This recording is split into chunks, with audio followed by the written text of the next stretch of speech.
Okay, we'll try again. Good morning, everyone.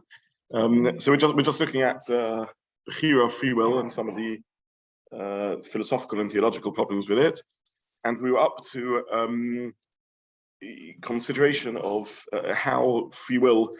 We actually started this 2 weeks ago, really. How free will can affect someone else's life, impact on someone else's life. In the most extreme example, it can end someone's life. And we mentioned sort of what's become a classic source on it, though it's by no means the only source on it, which is the Orach Chaim, really quoting a Zohar that sort of raises this conundrum, this problem. Now, in a sense, this is part, as I said, part of a more general problem, which is how does free will interact with God's broader plan for history on a sort of grand scale? And when we're talking on a grand scale, we can deal with that. It's perfectly feasible that whilst each individual has choice, nonetheless, it can be engineered in total to head in a particular direction, and therefore for the purpose or direction of history to be fulfilled. What we're looking at now isn't on the grand scale where this works, but it's on the particular scale, on the individual level. Because on an individual level, when I make a choice to cause someone pain, or in the most extreme level to end their life, what was the original plan for this person's life? Were they destined to live on? In which case, my free will can impact someone else and remove their free will, remove their purpose in creation, remove their destiny, their potential for achievements, of spirituality, of love, of all sorts of good things. And if my choice can make no difference, then choice seemingly becomes meaningless, becomes somewhat of an illusion. And we spoke about soft determinism, hard determinism. Maybe I can make choices, but either way, the end result will be the same. It's theologically and philosophically possible, but again, sort of seems to raise the same question, which is, in that case, what is the significance of my choice? It's either way, no matter what I choose, the end result will be the same. So this is the question that we left with actually 2 weeks ago, and then last week we got into a more general discussion about the whole endeavor of Jewish philosophy and whether these questions even have legitimacy at all. But assuming that we are going to engage in Jewish philosophy, how do we deal with it?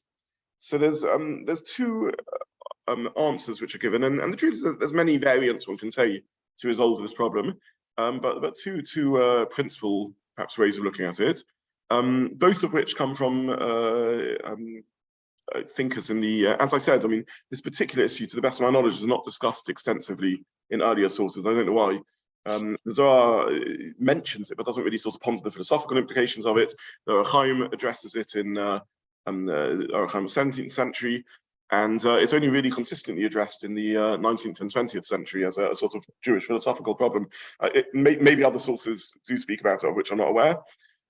Soft determinism and the like has ancient sources, but the sort of this core formulation of it, I'm not sure emerges exactly till fairly recently.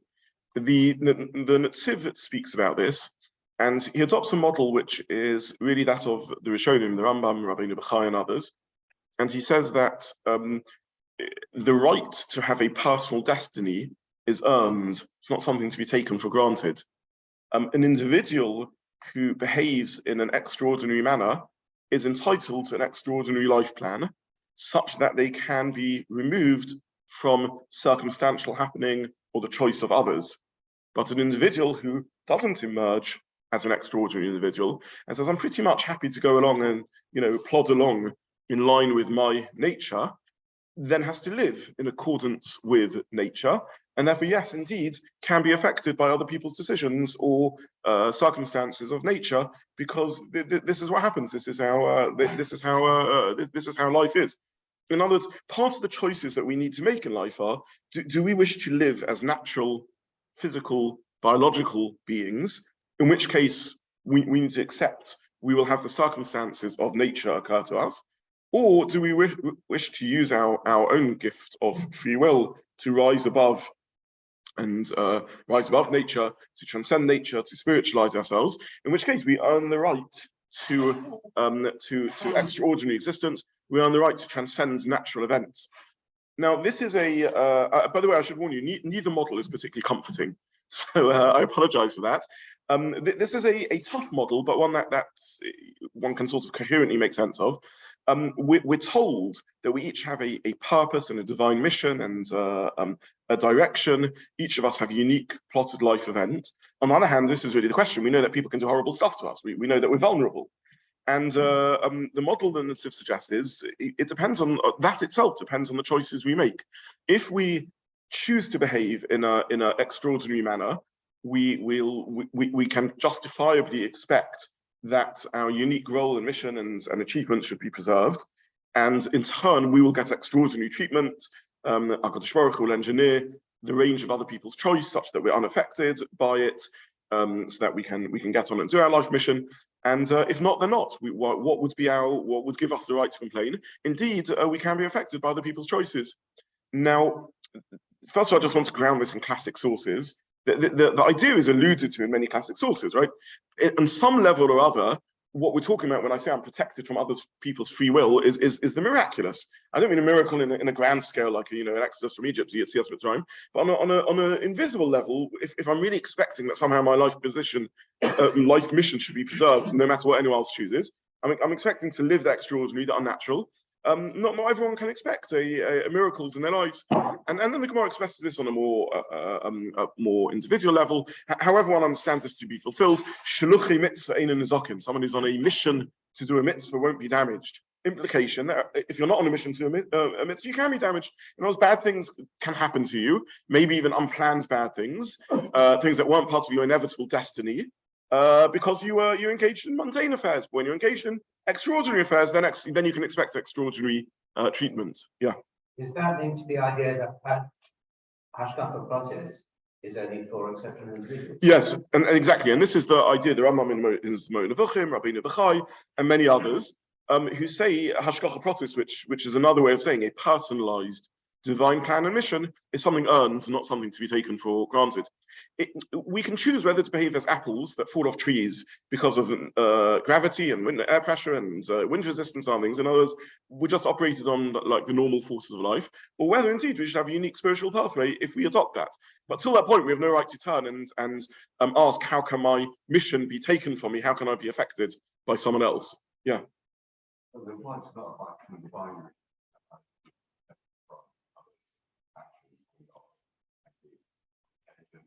Yes, yeah.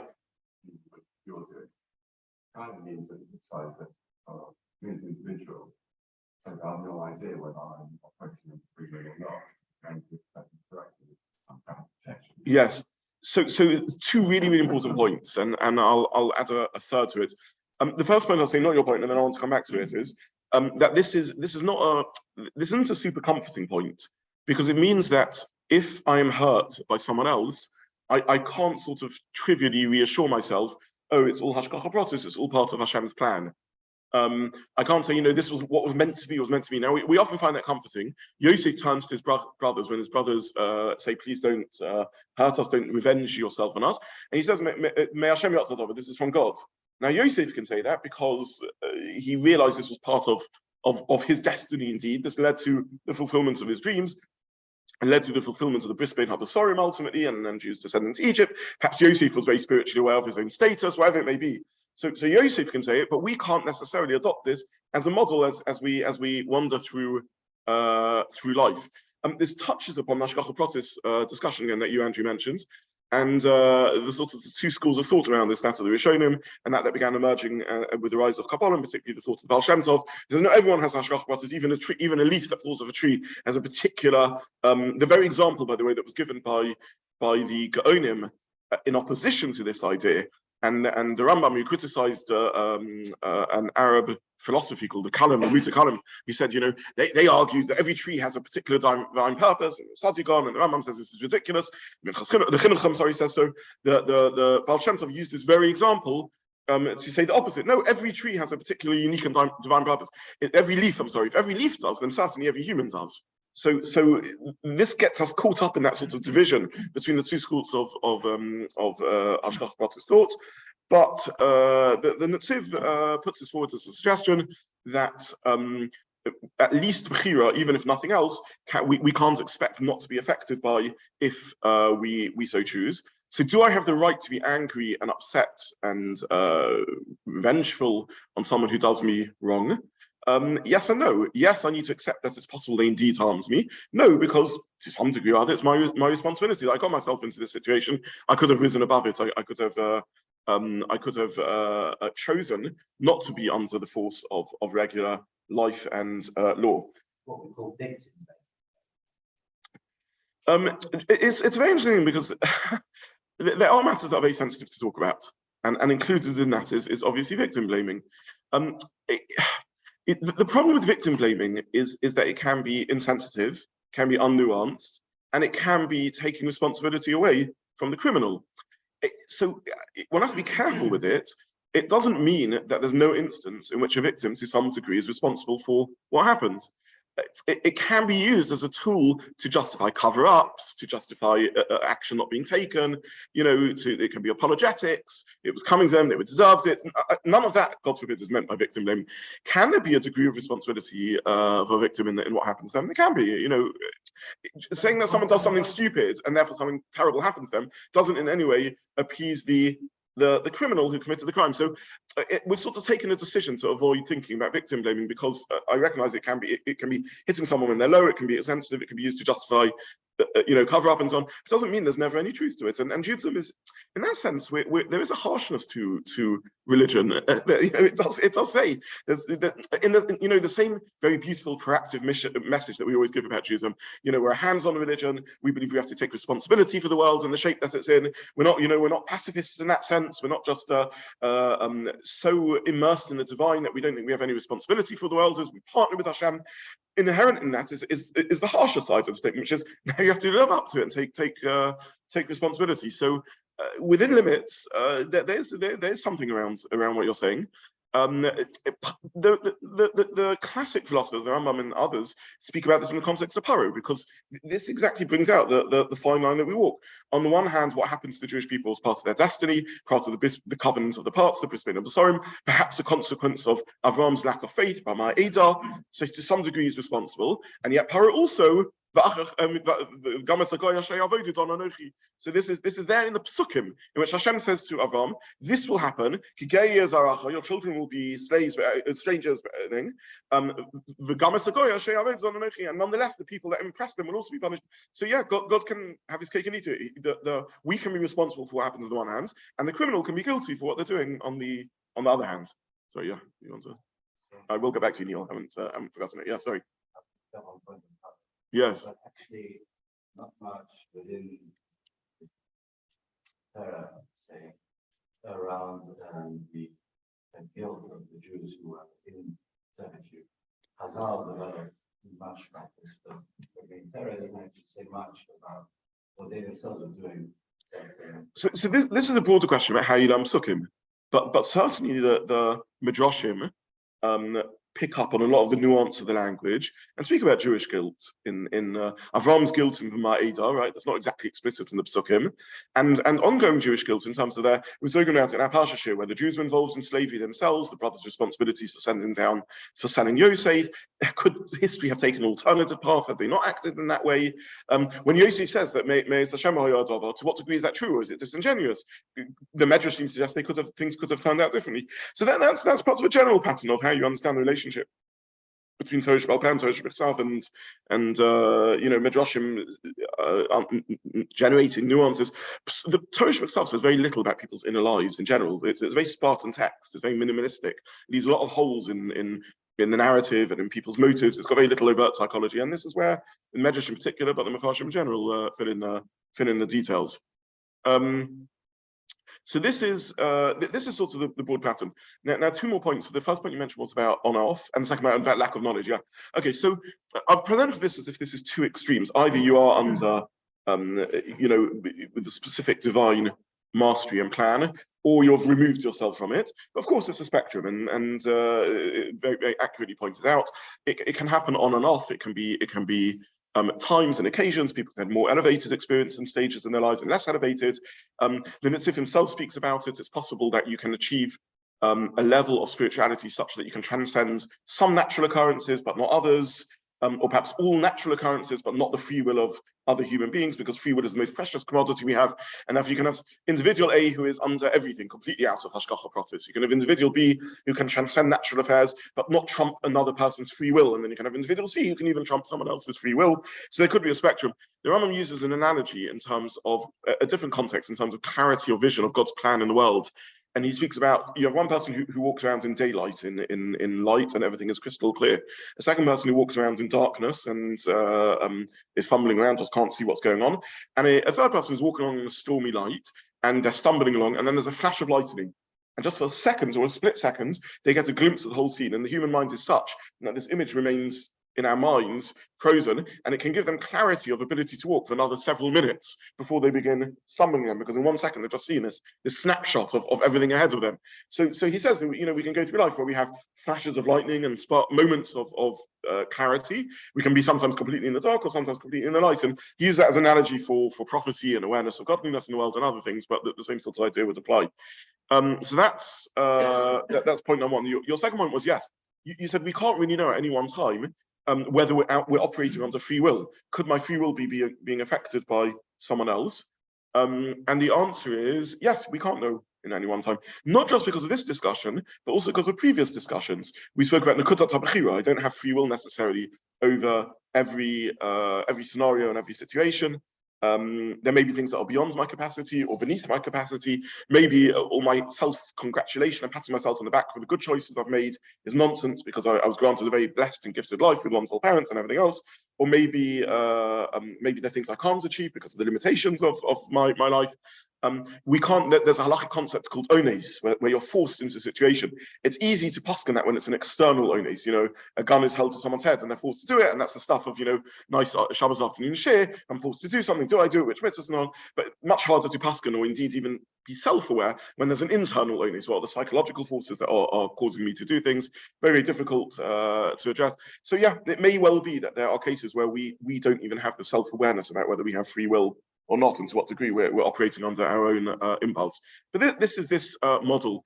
One other limitation in this model is that of children suffering. And again, I'm not going to go now into the problem of evil, which is, we've bitten off already a massive topic. But in the same way as when it comes to the problem of evil, many of the sort of attempted explanations fall apart, and maybe we shouldn't even attempt to explain the problem of evil. But when we talk about little children and babies, it does become difficult when you're talking about a baby that's affected by someone else. So a little child, a baby who hasn't entered yet into the realm of moral decision making at all, which camp do they fall under? Are they in the camp of those who are therefore still just biomass and therefore can be affected by nature and circumstance and other human decision because they haven't risen to the realm of spiritual choice and transcendence, or not? And what has the baby done to deserve their life and their mission and their potential being stolen from them? Again, one can explore ways of addressing this, but I just point out that it remains a lingering problem. But this is one path of dealing with it. The most explicit source I've seen on it is, as I said, the Netziv from Naftali Tzvi Yehuda Berlin, 1800s, Rosh Hashiva of Volozhin, and heir to the tradition of the Vilna Gaon.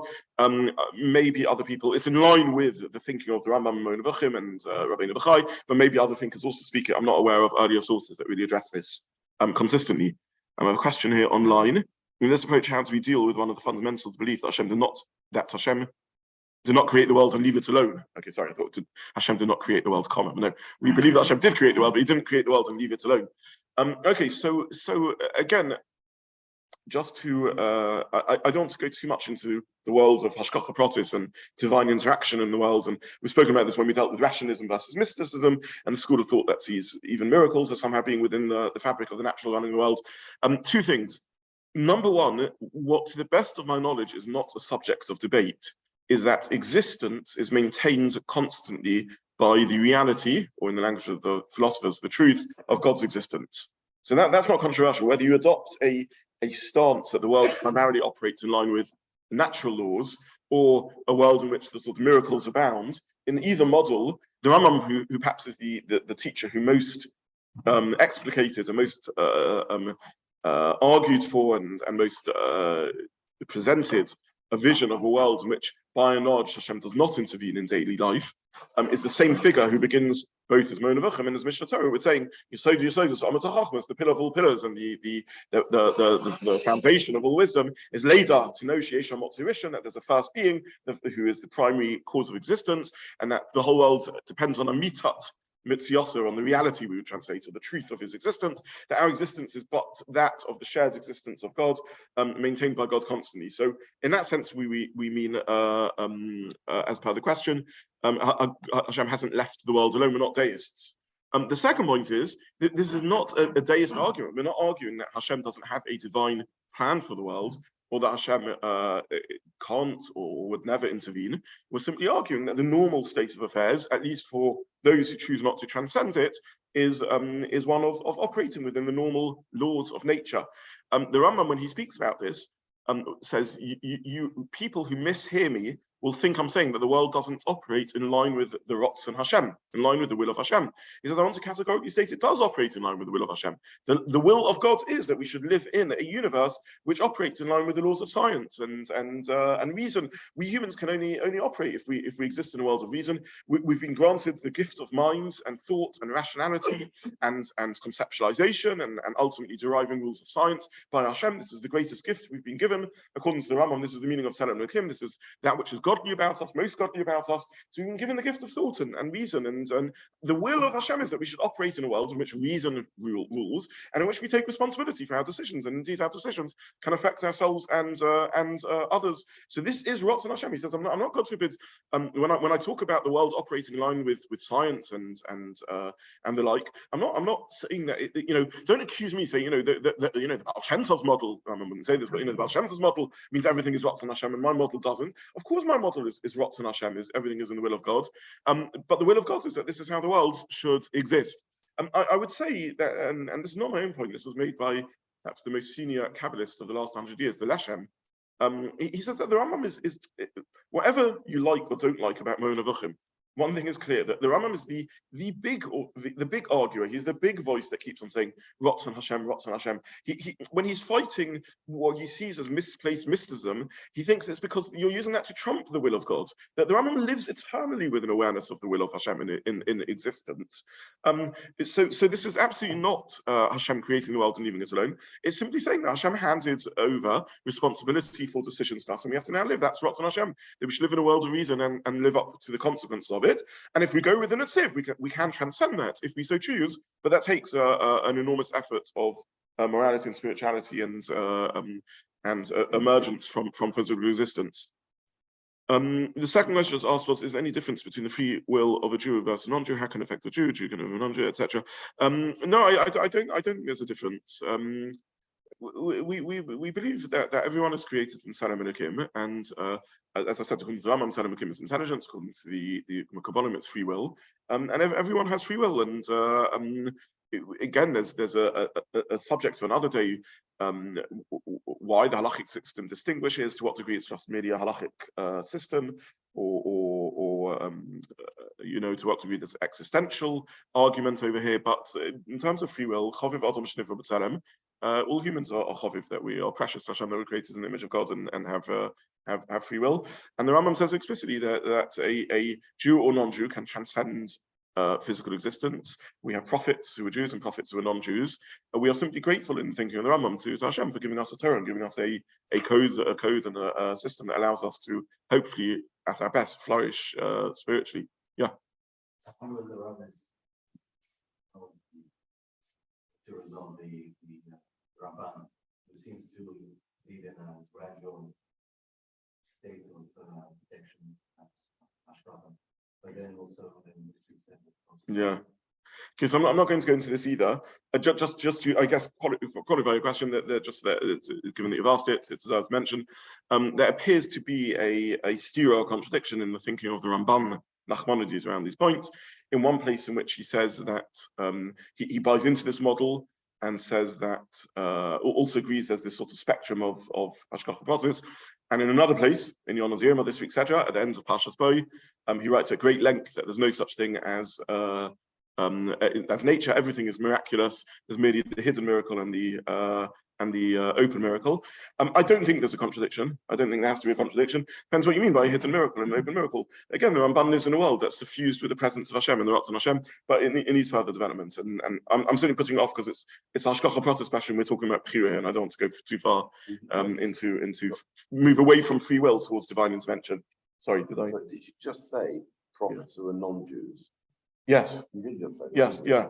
So who are you prophet? Are you outside the No, I wasn't saying anything controversial or talking about things. I simply meant figures like Bilam and Eov and pre-Sinai prophets and the like, and teachers of Torah and the like. I wasn't going into any multi-faith theology over here.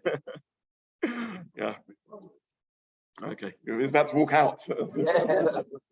Okay, thank you for giving me the chance to clarify that. Okay, so this is the Netziv's resolution to the problem. He says we can choose to, we can at our best choose to rise above the rule of nature or other people's free will. But I did give a series on Jews and non-Jews. If it's online and you were there, I think, for it. So that's where you have to hear my developed views on the matter. But that's not for now. The Rav Dessler presents another model. Again, neither model is particularly comforting. I can't promise anyone easy comfort here, but Rav Dessler presents another model in which he says that within any one state of affairs, I can't affect your divine mission. How could I? How could I impact you? But sometimes my choices can affect your divine mission and how history therefore is going to play itself out. And he gives an example of this in the very context of Yosef and his brothers. So he says as follows: the brothers. Let's remind ourselves of the source, the primary source we're looking at over here, which is the Arachaim, really based on the source in the Zohar that speaks about this issue. Could the brothers have killed Yosef or not? So he says, and the conundrum over here is, if they couldn't kill Yosef, then what meaningful choice do they face? And if they could kill Yosef, then what's with Yosef's mission in life? And the argument he puts forward at greater length than I am now, based on many sources, is had the brothers been willing to go all the way and actually pull themselves to commit the last act and to take Yosef and murder him, that would have meant a degree of rupture in the family beyond that which was demonstrated. The family is on the brink of falling apart. Let's not make any mistakes. We have 12 children who are behaving abysmally.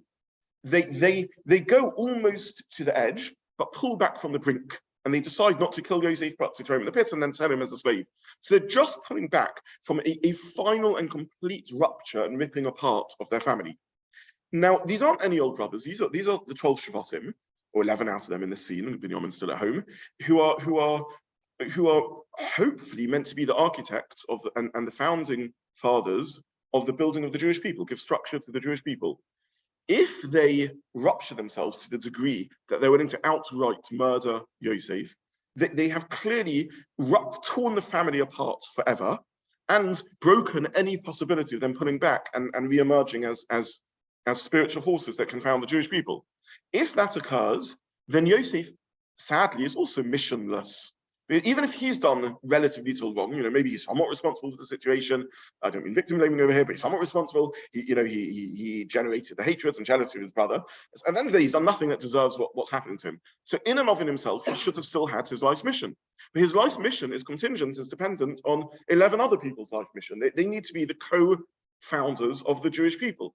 If the brothers are willing to rupture the relationship, to destroy themselves spiritually to such a degree, then the mission of the Jewish people is over, and it will have to come from somewhere else. But this project is finished. In which case, Yosef has no particular job to do in life, and therefore, indeed, his life can be ended by the brothers. In other words, the brothers' behavior of how they're treating Yosef itself tweaks and affects whether Yosef can have a mission or not. So it's true in this second model, each of us have our individual mission in life, but we're also part of an ecosystem. We don't operate alone. And others in our ecosystem, like vibrating one part of a spider's web, the whole thing ripples, has a ripple effect on the whole fabric of the universe. We now live very cognizant of that, right? We know we live in an ecosystem in which my decision, what to do with the petrol I fill my car or the plastic cup I dispose of can have enormous implications for the ecology of the whole planet. We know, chaos theory, that a butterfly flapping its wings can be the tipping point of a hurricane somewhere else. We ultimately know that the whole universe has this ripple effect. We know that my decision to lift my hands up now creates waves in the fabric of time and space and the gravitational field that is felt in principle, detectable in a star 15 million light years away from here. So this is the reality of the universe we live in the physical sense, and in the spiritual sense, says Rav Dessler, there's the same ecosystem, the same ripple effect. the brothers, our question was, the conundrum we were stuck in was, make up your mind, does Yosef have his own mission or not? If he has his own mission, how can my free will affect it? How can I kill Yosef if he doesn't have his own mission? Sorry, and if I can't kill Yosef, then what meaning does my choice have? The answer is that the choice isn't just a direct choice of can I do harm to Yosef? The choice is ultimately, what am I doing in my own mission? If I rupture myself from the mission, inevitably that's going to, I'll come to questions in a minute, inevitably that has an effect on the possibility of Yosef and his brothers forming a sustained mission in life. I mean, I've often pondered this before. Yitzchak had free will. Yaakov had free will. Avraham is meant to be the founder of the Jewish people, right? What happens if his son Yitzchak decides I'm out of the mission? Both his sons decide they're out of the mission. So where do we go with an Avraham? What would history have looked like had Avraham failed one of his or all of his 10 Yisronos? Now, the only source I've ever found that sort of even alludes to an answer to this was a comment from the Chacham Yavitz. Chacham Yavitz was a Spanish thinker right at the end of the age of Spanish Jewry. He was in the generation that was as Jews began assimilating and forcibly being converted to Christianity and the like, and he's actually another important thinker in the turn away from philosophy and Jewish thinking. He was someone who was emerged from the philosophical tradition and moved away from philosophy as a consequence of what he saw as the perceived weaknesses of Spanish Jewry.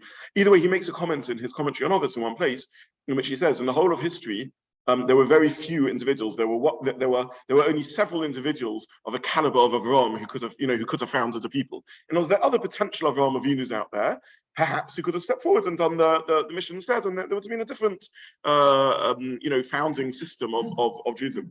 So over here we have the same idea. Avraham, Yitzchak, and Yaakov achieved what they did. Had the brothers who were Baalei Bechira, they had free will, chosen to rupture the mission, that would have been the tragic end of this particular project, and it would have had to go elsewhere in some other shape or form. How would that have been a fulfillment of the bris and the covenants? It would have worked itself out in some other direction. In a sense, Moshe faced this challenge, right? When Hashem says, I'm going to destroy the Jewish people, and you'll be the new father of the Jewish people. And again, a couple of centuries time in Parshas Ki Sisra, a lot of discussion around what would that model have looked like. So in Rav Dessler's model, again, the answer is we can have our cake and eat it in a certain sense, but not in a very comforting way. It's true that our mission, that we can't be affected, our mission can't be contradicted by someone else's free will. But to the degree that we live in an ecosystem and all our missions are interlinked, if they can alter our mission such that now different things will happen to us and therefore different consequences can emerge. This model, by the way, does resolve the issue of children even and babies, because it's possible even for their mission to be altered irreparably by decisions that others make. So this is a second model of how to understand these things. Sorry. I was thinking Rabbi Rachel, with the late Yes. Rabbi Rachel, Kai Olam Yeshiva. Yes. And I remember him saying that he said that, I don't know where he got it from, he said that the only time in history that Bechira was taken away was the Mechiras Yosef.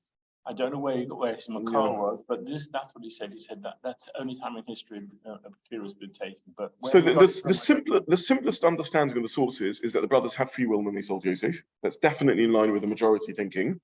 And there are other occasions when Chazal tell us Bechira was taken away. Paro, according to some Rishonim, Machlokas Rishonim, Yehud and Tamar, according to some Midrashic sources. The Meshech Chochmah speaks about the possibility of Moshe losing Bechira, because if he's to be trusted as the agent of Hashem to give us the Torah, would he have had Bechira to distort the Torah or not? And again, one gets into other theological and historic issues over there. But there are many sources that talk about free will being lost on other occasions.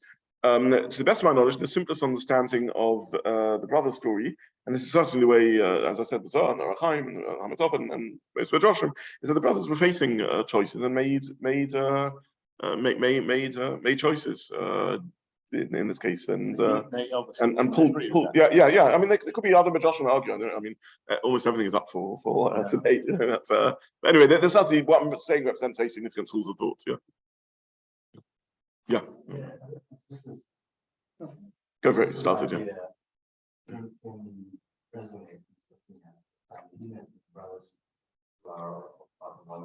Yes. But surely that becomes very difficult to justify in a much wider context where people don't random examples. People whom while believing in chaos theory, while believing it's still too far to stretch. Yeah. That's great. So your point is well made. Rav Dessler picks an example where we can sort of understand it in the context of the brothers. It can become more difficult when it's people who are further afield, as you said, random acts of violence. I don't know if it's too far to believe or not. It's conceivable. We don't know enough about the interlinked nature of all human beings and to what degree the butterfly factor as well applies to humans also, to what degree we're all interlinked in forms of interlinked consciousness and so on. I just present to you for Dessler as what it is. You're right, it has some explanatory power. It becomes more difficult if you're talking about every single random act of violence, stranger violence, and they're like, yeah, 100%. Sorry. I was thinking that all the questions that you asked are like, you can separate the nationalist, like the bigger picture from the individual picture. Yes. And I'm thinking about Mordechai and Esther when he says to her, if you're not going to do this, then salvation will come from somewhere else. Yes. So, I mean, I think the questions you asked about Abraham and the brothers, that even if they had killed him, Yes. if you took the adoption principle that there's a national thing which is much more controlled by God, yes. the outcome is controlled by God than the individual. Yes, yeah, it's also true. As I said in the introduction, and you're absolutely right, that on the national level, it's easier to see. There's really a pasuk, if you took the only time that Bechira was lost, pasuk said, Leiv Melachim, the heart of kings is in the hands of Hashem. So on a national level, I think we can all live with the idea that Bechira is sometimes interfered with, and it makes sense. And also on a large scale, history, the fabric of time can heal itself. History can be worked out through other routes. There can be multiple routes to get a nation to its national destiny or whatever it may be. And you're right, that may be in the story of Avram and Yaakov, somehow presumably, one day Hashem made a covenant with Avram. Now, it's not quite the same as the next covenants that occur, but if there's a covenant there, that means something will work out in some shape or form. It would have taken a very different shape had the Shvatim chosen to rupture themselves. Maybe Binyamin, who's left at home, would have had a descendant out of whom, the Jewish people reemerges or something like that. We can speculate, but certainly on the Avram level, where he's the first stage of this, the simplest understanding is that had he failed at some stage in his mission, another Avram would have had to occur. Again, it depends what the bris bein habsarim is and what the nature of that covenant is, what the covenant of circumcision is, the different covenants are made. But yeah, it could be the drosh of Behiborim. So Behiborim, yeah. Definitely had to be Avram. But not necessarily, because there's other ways. The Torah is open to multiple layers of or something with a different name, Abraham. I don't know, like different names. When a Chazal say Bereshis Parakim Bishvil that the world is created Bereshis Bishvil Reshis Bishvil Yisrael Shenik Bereshis, there's nothing inevitable that Yisrael means us. Yaakov was granted the name Yisrael, in the middle of his life after he had achieved a certain stature. So we assumed the name Yisrael and stepped into that mission. That first opening statement of Rashi that the world was created for Yisrael does not mean, it's not a statement that there's a particular people. On the contrary, the plan was that the whole of humanity should be Yisrael, and maybe eventually we'll go back to that in some shape or form. Yaakov adopted the Shem Yisrael at that point, was granted, assumes the name Yisrael because he achieved certain status.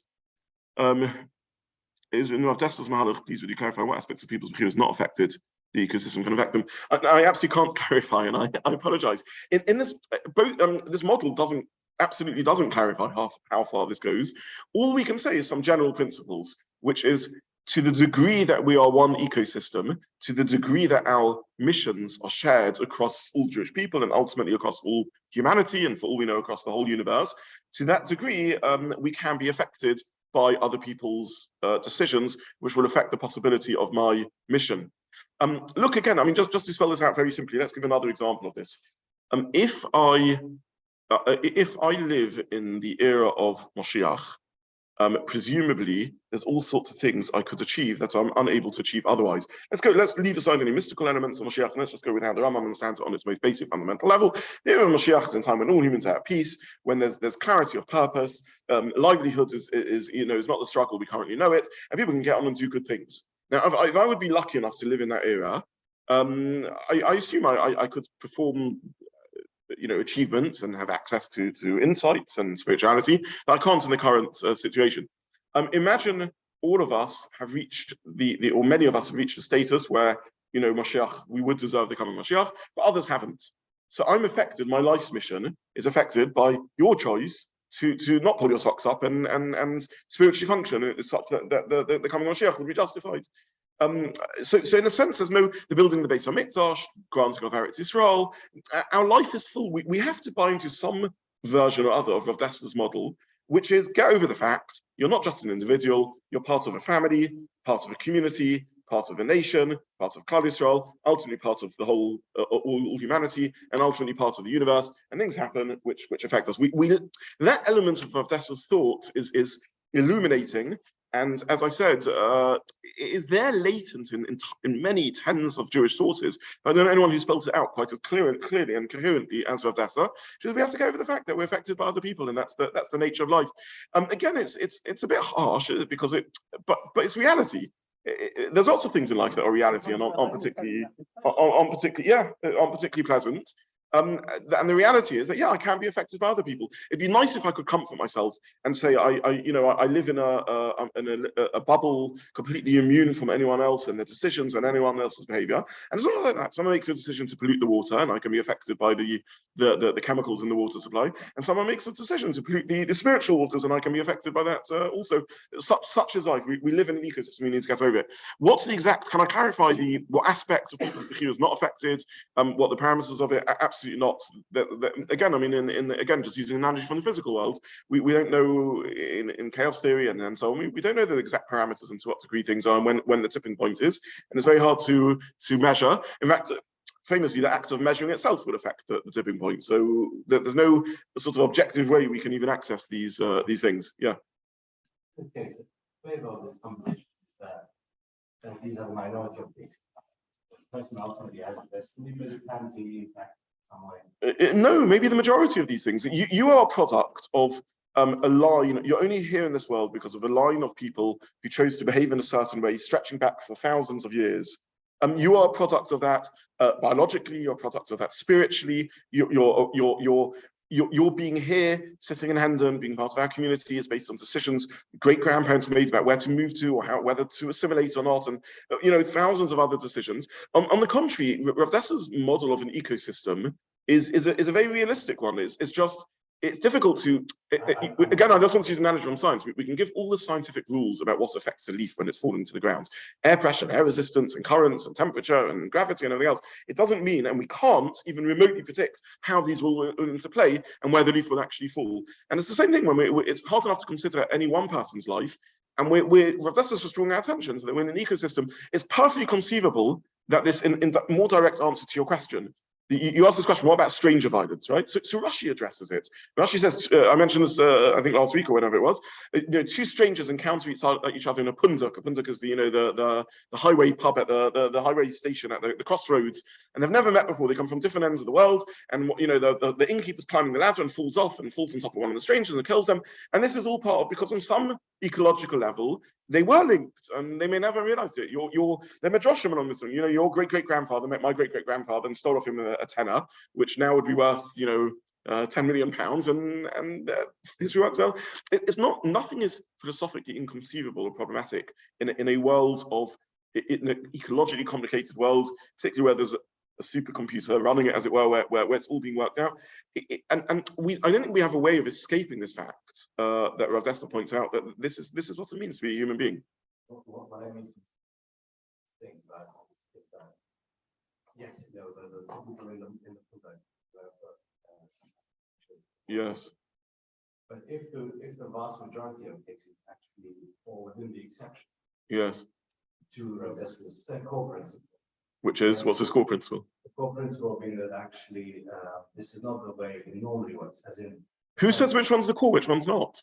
We have to mature in our understanding of bechira and realize that both sides of the coin are true. We have free will, very broad free will, but limited by Nekudas HaBechira on the one hand, and on the other hand, we're constantly being tweaked by events occurring across the whole universe. And that's just the way it is. Destiny of the individual, because it's subject to momentary change. The destiny is in a constantly altering state. Yes, that's correct. Subject to all the things that are occurring. It says Baruch Kodim Azor Kol HaLayla. Parah says, but this is not a miraculous thing. There's this strong wind blowing, and I'll take my chances. I've seen the water like this. I'll go in it because it's the wind that did. It's not. It wasn't. Okay, this is a different issue. This is the issue of does one choose to recognize the divine in one's life? But what is true is that Pari's decisions affect the whole of the Egyptian populace. And it's a very interesting question also to ponder. And to what degree are I mentioned this in the Parsha, to what degree are the regular average Egyptian responsible for the decisions? Do they know what's going on? This is life that we live as part of individual personal identities and also corporate identities. And yeah. One exam might have the choice to go to the football or the regular share. Yes. I hope, Andrew, you would always choose the share. Yes. And then we should swing the snowballs and the matches gas. Yeah. Does that affect my share?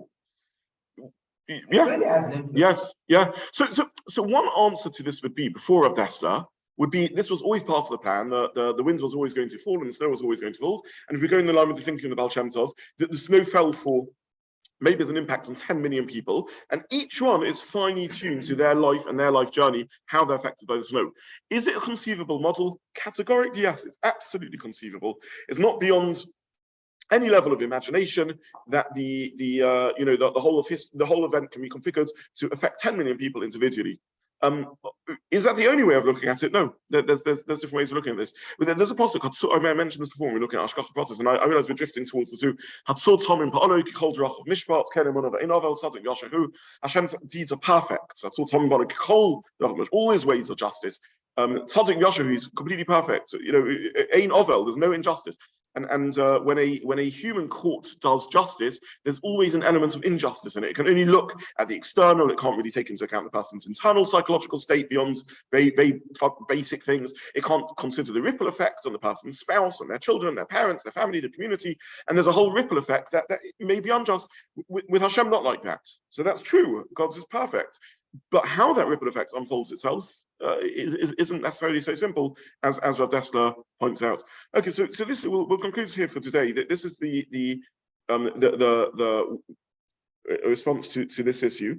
What we still need to do is get to what everyone thinks about when we talk about bechira, which is Yedia, Bechira, how does God's foreknowledge coincide with bechira? It's interesting, whenever you speak to someone about theological problems of free will, this is the first thing they zoom into. What I've tried to show in this series is it's the last thing we should consider. There's many other fundamental, both philosophical and theological problems with bechira that need to be considered. So next week I would like to finally get to that classic conundrum of free will. And then either as a separate share or as part of it, I'll mention some brief words around Bashat and Mazal and Zivirishan and these other sorts of concepts that you hear floating around. To what degree do they reflect real sources of thought in Judaism or not? But that's, anyway, for now, I think I've presented to the best of my knowledge what there is to say that I'm aware of on the subject of how my free will can affect someone else. Unfortunately, it doesn't leave us with the comfort that everything that happens to us. I want to mention, by the way, bechira is not a comforting concept because it does mean taking responsibility. You mentioned the tochacha before. In some ways, the tochacha has an element of victim blaming to it also, because Jews are responsible for some of the horrible things happening in Jewish history. It's a very, very profoundly problematic thing to say. It's very dangerous, and it's really careful how we say it, and it can be, can lead into consequences around, who's to blame. I don't mean any of that. I'm just saying. Torah demands of us responsibility. Bechira, by the way, demands of us responsibility. The first stage we said was there's no theological problem, and none of us would have a problem with the question of how I can make a choice that affects my destiny. I can't walk into the road and then turn to God and, with my dying breath, wave my fist at heavens and say, how could you let that car knock me down? That's ridiculous. We're simply extending that to how can one human affect another human? And the moral problem behind it was, I understand I can affect myself, but how can someone else affect myself? And the answer is because we're all humans. There's a sharedness about ourselves. We all are partners in sharing of God's existence, of sharing of this universe. And there's more of a link between humans than we like acknowledging. There's a shared identity between us and within Klal Yisrael, our Avim Zel, their mutual responsibility. One of my frustrations I have around the terms rational and mystic is that they're superficial, because there is a mysticism at the heart of life that anyone who reflects can't help but notice. However scientific and rational we want to be, there's a mystical concept at the root of existence and the wonder that we are here, and philosophy and science, at least as currently stands, doesn't really have anything to say about that. There's a mystery at the heart of consciousness, and part of the mystery that I think anyone who reflects internally, and again, when I give this shiurim, I mean this in practice, I do think we don't do enough of this. I think we need to take time in our lives where we stop for a few minutes and just become aware of our own existence and the wonder and mystery of our own existence. And, dig even deeper and be able to see that at the root of our existence is a godliness. These are things we need to do. And part of the root of our existence is a recognition that we are all linked to each other. We're not just little islands or completely independent. There's an interlinkedness between all of us. And that's just a moral and I think consciousness truth of our existence. And this is the point of Odessa saying that in the same way as I can live with the fact that I can affect my own existence, we need to live with the fact, it's a terrible responsibility, that I can affect your existence. And I do so just by choosing to greet you in a friendly way or an unfriendly way, and you can affect my existence. And we can affect each other's moods, and we have an impact on each other. And that is what it means to be human. And I urge everyone not to leave these ideas as philosophical, but also to try and internalize them in a sort of meditative way also. But I'll finish here. I wish everyone a good day. Thank you very much.